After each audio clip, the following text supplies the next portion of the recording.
Hi everybody, welcome to Leon's Chainsaw Parts and Repair. We are looking at Ed's Homelite 330. This saw is in excellent shape. He bought it new back in the 80s. That F says that it should be an 85 model, which I believe is when he said it was purchased. Still has the inspection sticker by the Homelite employee at the time, V. Barnes, that was packaging this saw. I mean, this is just in great shape. That bar is just one I threw on for testing. Had to make sure the oiler was working good, which that's the puddle after it sat on the test run.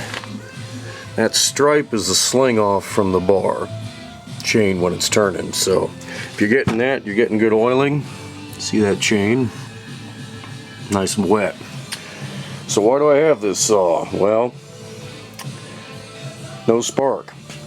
He used it for about a year, put it in storage, and finally got it back out. Had a reason to use it, new piece of property, whatever.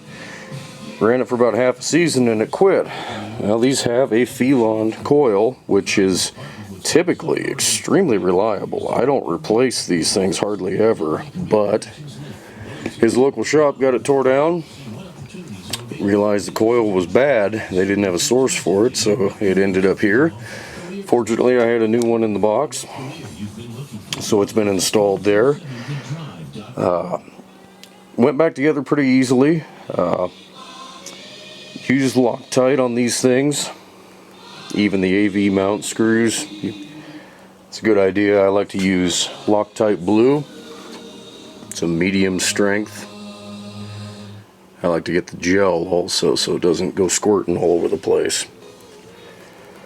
Common problems that these can have, this one didn't have any problems, but common ones that they can have are the ground wires for the switch are routed awful close to the back of this muffler. So if you start having intermittent switch function, or the saw is cutting out on you as you're running it, it sounds like it's being grounded, that's probably a wire vibrating against the muffler. You're gonna have to take it apart, re-insulate it, tie it back out of the way.